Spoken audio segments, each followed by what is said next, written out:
लक्ष्य एकेडमी। लक्ष्य एकेडमी में आप सभी का स्वागत है। आज हम फिर से देखने वाले हैं अपनी फेवरेट जीएस बुलेटिन। अब फाइनली जब आप लोग एक्टिवली पार्टिसिपेट कर रहे हैं तो जीएस बुलेटिन सॉल्व करने में और भी मजा आ रहा है, पर लोगों में अभी भी काफ़ी भावनाएं हैं। कुछ लोगों को लगता है कि पॉलिटी पढ़ी नहीं जा सकती, कुछ लोगों को लगता है अमेंडमेंट्स और आर्टिकल्स ऐड नहीं हो रहे हैं, कुछ लोगों को लगता है मेरी किस्मत ही खराब है। तो बिल्कुल ऐसा कुछ मत सोचिए, बुरा वक्त का भी एक बुरा वक्त आता है। तब तक आपको सिर्फ खुद को तैयार करना है कि किस तरह से हम तैयार हो जाएं कंपटीशन के लिए, अपने एग्जाम्स के लिए हम खुद को तैयार रखें ताकि हम अपने लक्ष्य तक पहुंच सकें। तो आइए शुरू करते हैं जीएस बुलेटिन पार्ट 9। और ये रहा आपका पहला क्वेश्चन। संविधान के कौन से अनुच्छेद केंद्र में संसदीय प्रणाली से संबंधित हैं? Which of the following deals with the parliamentary system at the center? Parliamentary system at the center.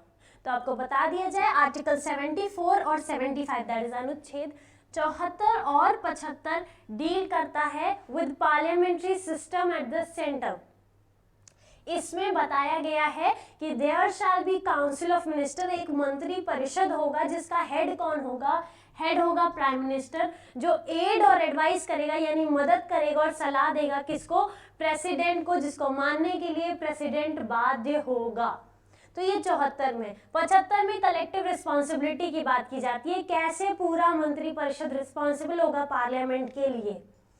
फिर आर्टिकल 163 और 164 बात करता है parliamentary system in the state. State में, जो राज्य में जो पार्लियामेंट्री सिस्टम है, 2 सदनीय जो प्रणाली है, उसके बारे में कौन सा आर्टिकल बात करता है? 163 और 164। तो ये है हमारा दोनों आर्टिकल जो महत्वपूर्ण है।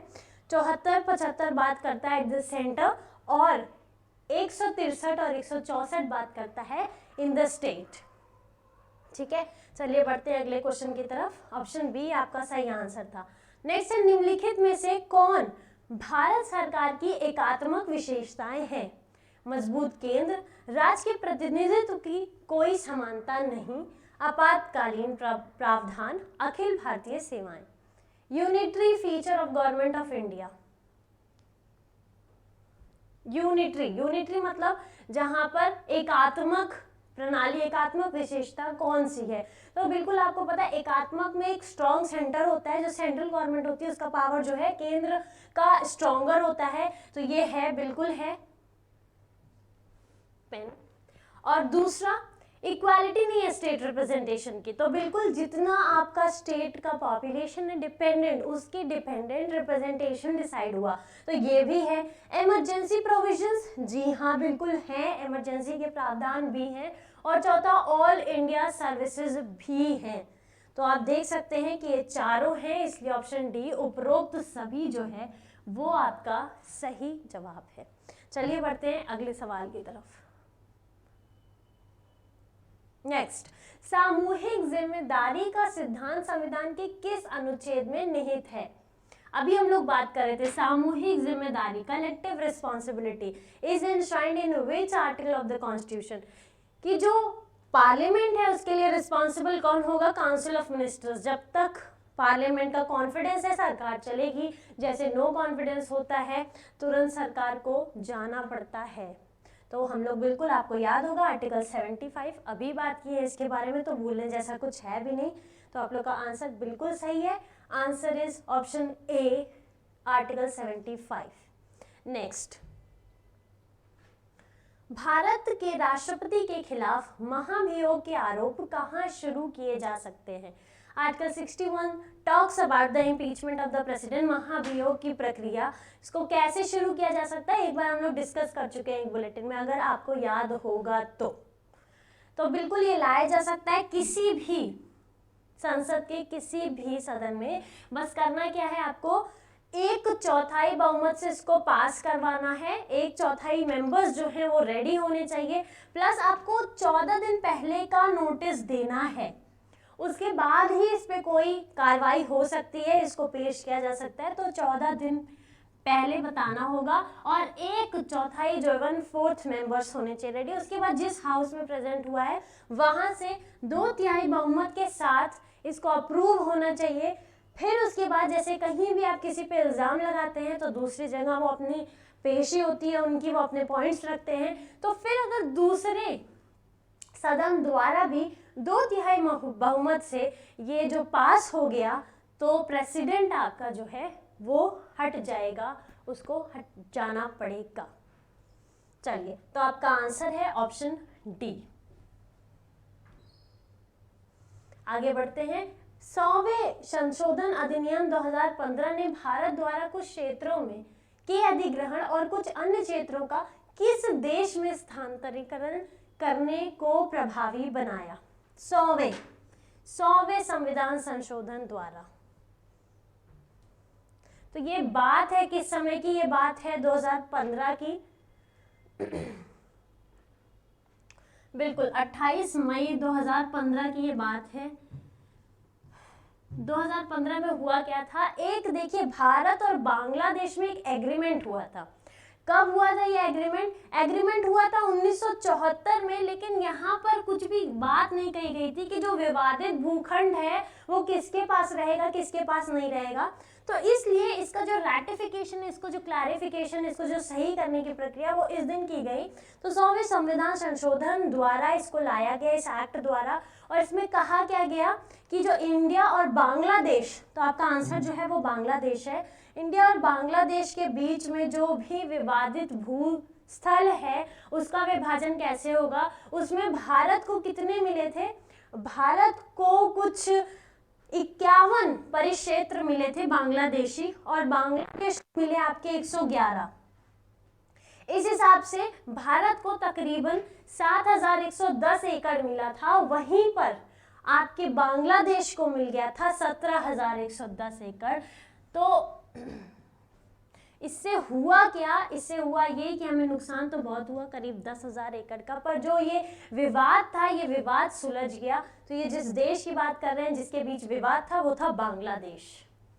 100वें संविधान संशोधन द्वारा 2015 की ये बात है, और ये पहले बात हुई थी इस पे जो डिसीजन लिया गया था वो 1974 में लिया गया था, पर उस समय कुछ भी विवादित भूखंड के बारे में क्लियरली नहीं बताया गया था। 2015 में ये इशू रिजॉल्व हो गया, जिसमें से 51 एनक्लेव्स मतलब प्रतिक्षेत्र किसके पास आए? भारत के पास, बांग्लादेशी प्रतिक्षेत्र, और 111 भारतीय प्रतिक्षेत्र कहाँ गए? बांग्लादेश के पास गए। आगे बढ़ते हैं अगले प्रश्न के साथ। अगला प्रश्न ये रहा, आपातकाल की उद्घोषणा के अनुमोदन के लिए किस प्रकार की बहुमत की आवश्यकता होती है? अगर आपको नेशनल इमरजेंसी प्रोक्लेम करनी है अंडर आर्टिकल 352, तो आपको किस प्रकार के बहुमत की आवश्यकता है? तो आपको पता होना चाहिए कि आपको स्पेशल मेजॉरिटी यानी विशेष बहुमत की आवश्यकता है। आंसर तो आपका बहुत क्लियर है, पर विशेष बहुमत होता क्या है? तो विशेष बहुमत के लिए जान लीजिए 2 कंडीशन होती हैं। एक कंडीशन क्या है कि बिल्कुल जो मेजॉरिटी है, majority of total number of members, वो तैयार है। दूसरा ये होता है 2/3, 2/3 of the members present and voting, जो समय हैं और वोट कर रहे हैं उनका 2/3 जो है वो तैयार होने चाहिए, तभी उसको क्या कहते हैं? Special majority. जो स्पेशल मेजॉरिटी का प्रोविजन है ये भी 44वें संविधान संशोधन द्वारा ऐड किया गया है। तो ये चीज़ें ध्यान रखने वाली है। स्पेशल मेजॉरिटी है क्या, उसकी दोनों कंडीशन क्या है? नेशनल इमरजेंसी, तो आप एक क्वेश्चन से देख रहे हैं, पूछ लिया आपका नेशनल इमरजेंसी किस आर्टिकल द्वारा है, इसके लिए कितने बहुमत की आवश्यकता है, स्पेशल मेजॉरिटी होता क्या है, इसकी दोनों कंडीशंस क्या क्या हैं। उसके बाद आपका ये एक और क्वेश्चन बन गया कि कब ये प्रोविजन ऐड किया गया, तो बिल्कुल 44वें संविधान संशोधन द्वारा ये भी ऐड किया गया था। तो इतनी सारी बातें हम कवर करते हुए चल रहे हैं। आगे बढ़ते हैं अगले क्वेश्चन की तरफ। राष्ट्रीय आपातकाल के दौरान लोकसभा की अवधि को उसके सामान्य कार्यकाल से कितने समय के लिए बढ़ाया जा सकता है? 1 ईयर एट अ टाइम। बिल्कुल, जो लोग कह रहे हैं एक बार में 1 साल, वो लोग बिल्कुल सही है। तो एक बार में आप 1 साल, नॉर्मल, जो नॉर्मल टर्म की बात हो रही है, सामान्य कार्यकाल कितना है? सामान्य कार्यकाल तो नॉर्मल टर्म जो वो है आपका 5 साल, तो 5 साल से बढ़ा कितना सकते हैं? बढ़ा आप चाहे जितना सकते हैं, पर एक बार में आप सिर्फ 1 साल बढ़ा सकते हैं। 1 ईयर एट अ टाइम, एक बार में 1 साल बढ़ा सकते हैं। ऐसा हुआ कब है? जो आपका लोकसभा था 1971 से 1977 तक चला था। यहाँ पर जो लोकसभा का कार्यकाल है वो इमरजेंसी के कारण बढ़ाया गया। देखिए 5वां लोकसभा था आपका, 5th लोकसभा। ये जो प्रोक्लेमेशन ऑफ इमरजेंसी है जो इंदिरा गांधी जी ने की थी, वो एक बार पढ़ने लायक है। बहुत सारी चीज़ें जो हैं बदली गई थी, क्योंकि उन्होंने बिना ही मंत्री परिषद से बात किए हुए बस प्रेसिडेंट से कहकर लागू करवा दी, बाद में इन्फॉर्म करवाया था सिर्फ। तो उसकी वजह से भी कई सारे रूल्स और चेंजेस आए थे कि नेशनल इमरजेंसी कैसे डिक्लेयर होगी। और आपको याद होगा, मैंने तो पहले भी बताया आपको कि जो इंटरनल डिस्टर्बेंस जिसके बेसिस पे उन्होंने ये इमरजेंसी लगाई कि भाई आंतरिक अशांति है, इंटरनल डिस्टर्बेंस है, तो ये शब्द ही हटा दिया गया। आंतरिक अशांति की परिभाषा क्या है? ये तो कोई भी कुछ भी कह सकता है कि आंतरिक अशांति है, तो उसकी जगह आर्म्ड रेबिलियन जो शब्द है वो इंक्लूड किया गया। सशस्त्र विद्रोह, शस्त्रों के साथ जब विद्रोह हो रहा है तभी लगाया जा सकता है। तो ये वाला लोकसभा का टर्म है, ये बहुत इंपॉर्टेंट है, क्योंकि इसके बाद बहुत सारे चेंजेस आए। आपको बार बार बताया जा रहा है कि कैसे कांग्रेस पार्टी इसके बाद हार गई थी और जनता पार्टी जीती थी। मोरारजी देसाई आए थे। अगले क्वेश्चन की तरफ बढ़ते हैं, तो आ गए हम मोरारजी देसाई पर ही। 1977 में मोरारजी देसाई के नेतृत्व वाली सरकार ने कितने राज्यों में राष्ट्रपति शासन लगाया? तो इसी कहानी की बात कर रहे हैं। यही छोटी सी कहानी है कि जब 1977 में इमरजेंसी के बाद लोगों का विश्वास जो है वो कांग्रेस पार्टी से काफ़ी ज़्यादा हट गया था, तो लोगों ने जिताया किसको? जनता पार्टी को, जो छोटी छोटी पार्टी का ढेर सारी पार्टीज का अलायंस था, जिसमें मोरारजी देसाई बने गवर्नमेंट के हेड। ठीक है, इन्होंने टोटल कितने राज्यों में राष्ट्रपति शासन लगाया? तो ये 9, जो आपका आंसर है वो है 9 राज्यों में जहां जहां कांग्रेस की सरकार थी। इन्होंने कहा कि लोगों का कॉन्फिडेंस नहीं है, इसलिए 9 राज्यों में जहां भी कांग्रेस की सरकार थी, इन्होंने क्या लगा दिया? राष्ट्रपति शासन लगा दिया। मोरारजी देसाई हमारे चौथे प्रधानमंत्री, 4th टर्म में। चलिए, जब राष्ट्रपति शासन के दौरान संसद का सत्र नहीं चल रहा हो तो शासन के लिए अध्यादेश यानी कि क्या ऑर्डिनेंस कौन जारी कर सकता है? Chief justice of India, Bharat के मुख्य न्यायाधीश, अटॉर्नी जनरल, प्रेसिडेंट और गवर्नर। काफ़ी चीज़ें हैं इसमें जो बिल्कुल क्वेश्चन से ही क्लियर है। चीफ जस्टिस का ही रोल है, अटॉर्नी जनरल का भी कोई रोल नहीं है, गवर्नर कुछ काम सक्रिय नहीं रहते हैं, तो प्रेसिडेंट आंसर है। प्रेसिडेंट कैन इशू ऑर्डिनेंस, और जो ये ऑर्डिनेंस है, जो अध्यादेश जारी किया जा सकता है, वो कैसे होता है कि वो तुरंत लागू होता है। हालांकि इमरजेंसी के हटने के बाद वो उसका जो टर्म है वो खत्म कर दिया जा सकता है, पर इसीलिए ऑर्डिनेंस जारी किया जाता है कि जो भी दिक्कत है अंडर आर्टिकल 123 तुरंत ऑर्डिनेंस जारी होगा और तुरंत एक्शन लिया जाएगा। तो आंसर है आपका राष्ट्रपति, ऑप्शन सी। चलिए आगे बढ़ते हैं अगले क्वेश्चन के साथ।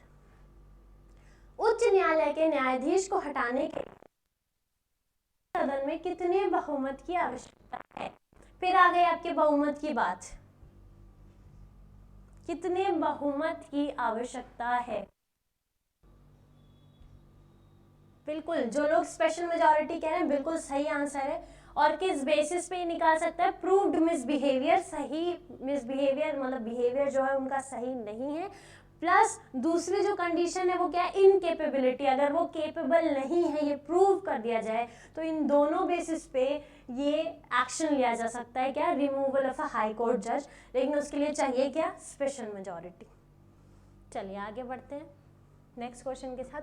अगला प्रश्न ये रहा आपका, उच्च न्यायालय के न्यायाधीशों के वेतन और भत्तों को जारी किया जा सकता है by what? The salaries and allowances of the जजेस of high court are charged on the. कौन सा फंड होता है, कौन सी निधि होती है? कंटिजेंसी फंड, कंसोलिडेटेड फंड, इन दोनों के बारे में हम लोग पढ़ चुके हैं, पर यहाँ पे एक और चीज मेंशन है, contingency fund of the state, consolidated fund of India. High court की बात कर रहे हैं हम, कंसोलिडेटेड फंड ऑफ स्टेट और कंटिजेंसी यानी कि आकस्मिकता निधि, जो आपकी आकस्मिक निधि होती है वो इंडिया की। तो बिल्कुल जो लोग कह रहे हैं कंसोलिडेटेड फंड ऑफ स्टेट वो सही आंसर है। जो हमारे जजेस हैं उनकी सैलरी और अलाउंसेस जो हैं वो कंसोलिडेटेड फंड ऑफ स्टेट यानी कि राज्य की समेकित निधि से ही जारी किया जाता है। अगले प्रश्न की तरफ बढ़ते हैं। अब एक बात बताइए, पेंशन कहाँ से जारी किया जाएगा? पेंशन, तो पेंशन जो है वो कंसोलिडेटेड फंड ऑफ इंडिया से जारी किया जाएगा यानी भारत की समेकित निधि से, ठीक है। और इनकी पेंशन क्या होगी? जो उनकी लास्ट विड्रॉन सैलरी है, जो लास्ट सैलरी उन्होंने ली उसका 50% जो है उनको पे किया जाएगा पर मंथ। चलिए नेक्स्ट, ग्राम न्यायालय के आपराधिक मामलों में अपील किसमें निहित है? An appeal in the criminal case ग्राम न्यायालय लाइज टू। ग्राम न्यायालय में आप अपील करेंगे तो सुप्रीम कोर्ट में तो सुनवाई होगी नहीं, तो पहला ऑप्शन आपका जो है वो हटा दिया जाए। दूसरा बात करें हाई कोर्ट की तो ये भी काफी ऊपर जा रहे हैं। बात करें डिस्ट्रिक्ट कोर्ट और सेशंस कोर्ट की तो इसमें कंफ्यूजन हो सकता है, तो बताइए सत्र न्यायालय या फिर आपका जिला न्यायालय? तो बिल्कुल सेशंस कोर्ट की बात की जाए, यहाँ सुनवाई होती है विद इन 6 मंथ पीरियड, यहाँ पर सुनवाई की जाती है इस अपील को जब से जिस डेट से अपील हुई है उसके 6 महीने के अंदर। तो option D is the right answer. Next question की तरफ बढ़ते हैं। नेक्स्ट क्वेश्चन है, किस समिति ने पंचायती राज संस्थाओं को जड़ रहित घास कहा? जड़ रहित घास, तो आंसर है आपका GV.K. Rao committee. GV.K. Rao committee planning commission 1985 द्वारा बनाई गई। इन्होंने कहा कि इतनी ज़्यादा ब्यूरोक्रेसी बढ़ गई है, नौकरशाही इतनी बढ़ गई है कि जो डेवलपमेंट है पंचायती राज लेवल वो कुछ नहीं हो रहा है, तो इसलिए इन्होंने कहा कि it is grass without root, ये जड़ रहित घास है। LM सिंघवी कमेटी ने कहा कि नहीं ये अच्छा सिस्टम है, आप लोग एक काम करिए कि इसको क्या कर दीजिए, फॉर्मलाइज कर दीजिए, ऑफिशियल कर दीजिए पंचायती राज सिस्टम को। तो ये दोनों इंपॉर्टेंट है इस टॉपिक से रिलेटेड, LM सिंघवी और GV.K. Rao committee. Next question, 7 साल की कार्यवाही से दंडनीय आपराधिक मामलों का फैसला कौन करता है? चीफ जुडिशियल मजिस्ट्रेट, मुंसिफ, judicial magistrate, none of the above. Answer इन्हीं में से है, तो आपका जो नन ऑफ द अबव वाला है फैक्टर वो हटा दिया जाए। बात करते हैं मुंसिफ की, तो मुंसिफ बहुत ही नॉर्मल से होता है। मुंसिफ का काम क्या है? टैक्सेस आना जाना, बेसिक चीज़ों को जो है देखना। तो अब आंसर बता दिया जाए, आंसर है आपका ए। जो मुख्य न्यायिक मजिस्ट्रेट है वो 7 साल की सजा सुनाने वाली कार्रवाई की सुनवाई करता है, और जो आपका जुडिशियल मजिस्ट्रेट यानी न्यायिक मजिस्ट्रेट है वो 3 साल की सजा देने वाली कार्रवाइयों की सुनवाई करता है। ठीक है, आगे बढ़ते हैं नेक्स्ट क्वेश्चन के साथ। नेक्स्ट है आपका, भारत में सार्वजनिक सेवाओं, सिविल सेवाओं या सरकारी सेवाओं को कितनी श्रेणियों में वर्गीकृत किया गया है? ऑल इंडिया सर्विसेज कितने टाइप्स की थी? 3 टाइप की हमने देखा है। अभी आप जल्दी से बताइए कि सिविल सेवाओं को यानी सरकारी सेवाओं को कितने भागों में विभाजित किया गया है भारत सरकार द्वारा?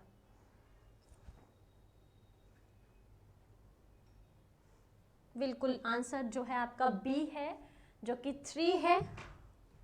3 भागों में इनको बांटा गया है। एक हम सभी जानते हैं all India services, all India services जिसके तहत हमने IAS, IPS और IFS देखा था।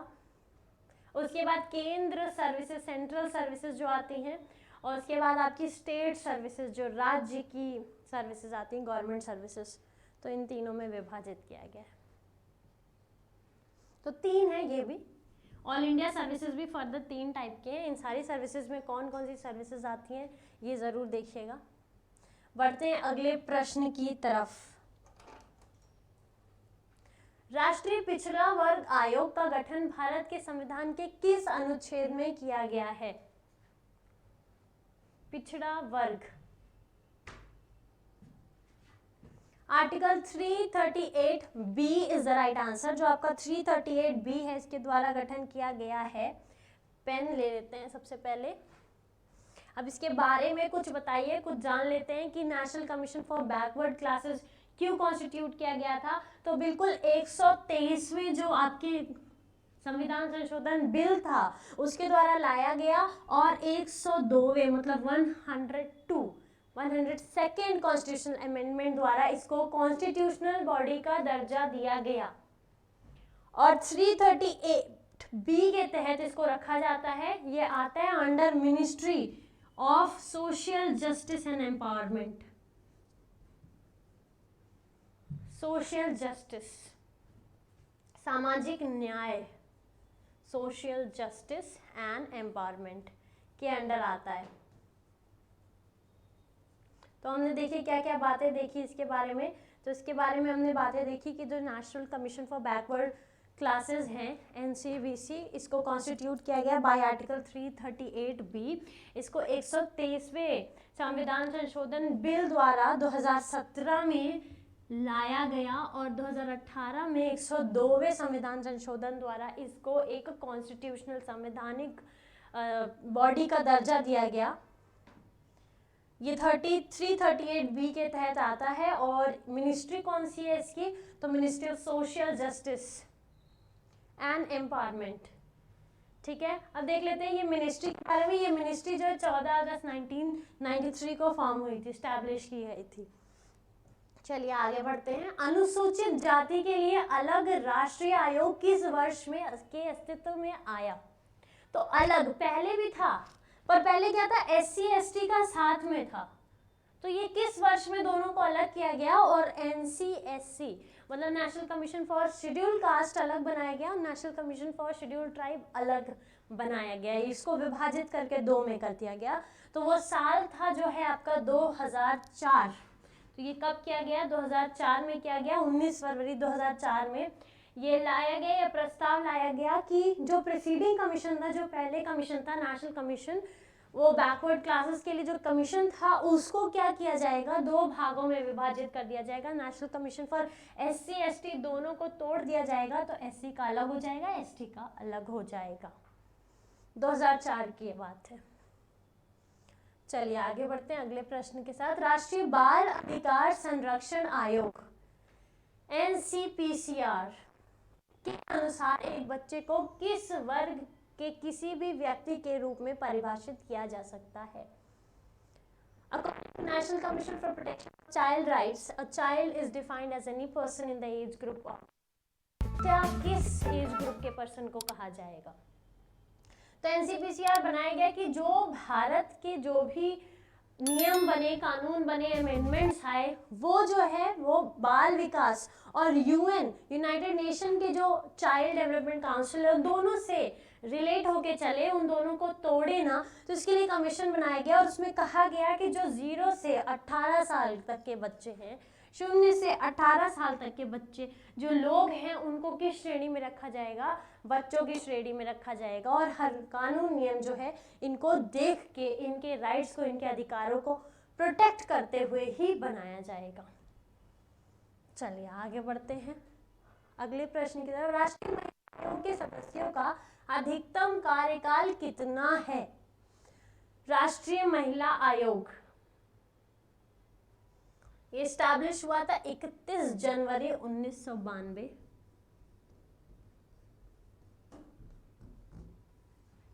31 जनवरी 1992 कहा गया कि chairperson and every person shall hold office for a time, वो लोग ऑफिस होल्ड करेंगे फॉर टाइम, कुछ समय के लिए, और जो ड्यूरेशन होगी वो 3 साल से ज्यादा की नहीं होगी। जो आपका आंसर है वो है 3 वर्ष, 3 साल। पिछली बार 2018 में नियुक्त हुई थी रेखा शर्मा। रेखा शर्मा चल रही है इस समय चेयरपर्सन इस कमेटी की, रेखा शर्मा। 3 साल के लिए नियुक्त होते हैं ये लोग। और जो इनकी फर्स्ट हेड बनी थी सबसे पहले, वो कौन थी? जयंती पटनायक। तो ये भी ध्यान दीजिएगा, जयंती पटनायक।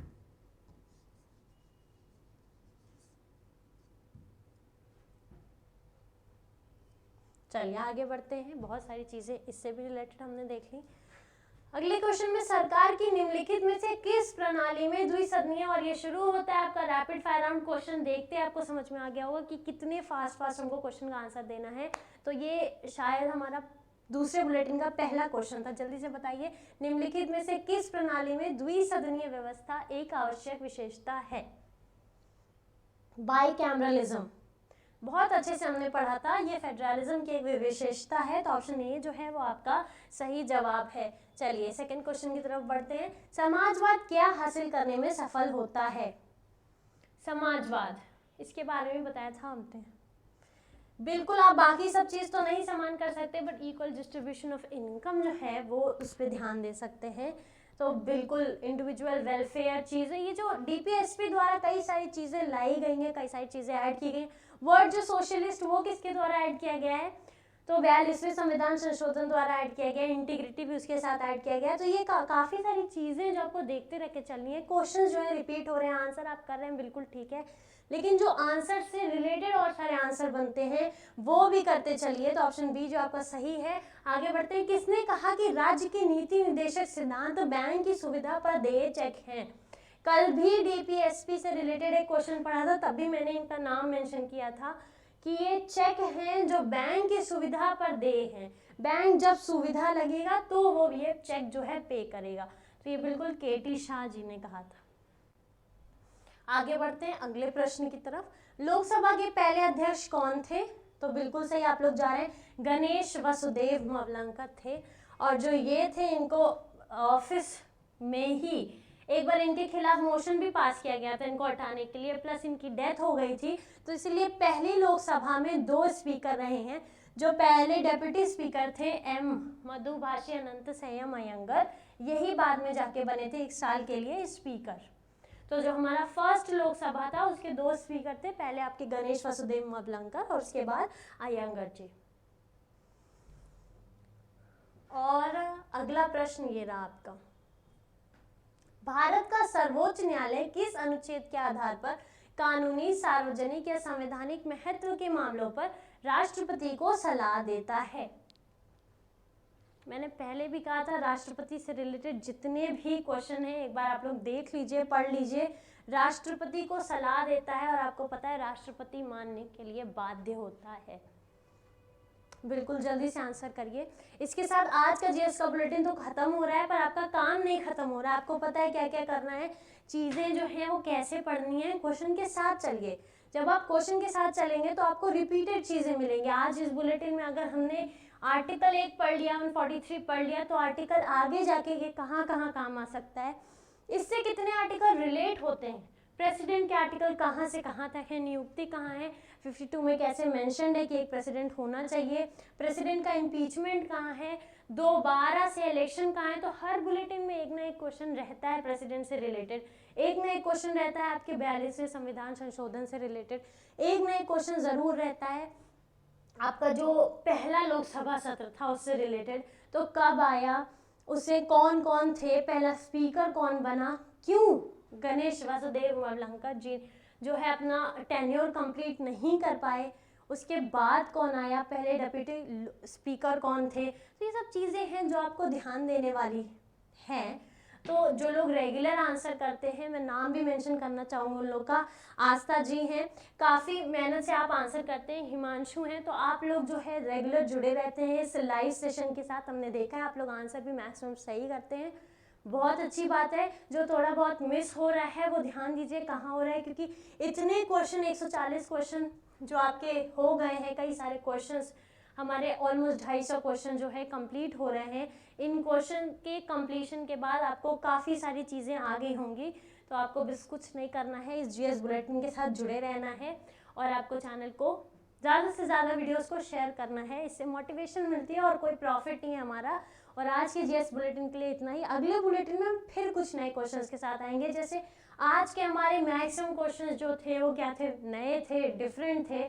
जैसे हमने देखा कि कहाँ कहाँ मेंशन है पार्लियामेंट्री सिस्टम सेंटर पे, कहाँ कहाँ स्टेट पे। आपको हार नहीं मानना है। जो 2 चीज़ें हैं वो कहना छोड़ दीजिए कि मेरी किस्मत ख़राब है, और दूसरा मेरी जो तैयारी है वो पूरी नहीं हो पा रही है, मेरे पास रिसोर्सेज कम है, ऐसा कुछ नहीं होता है।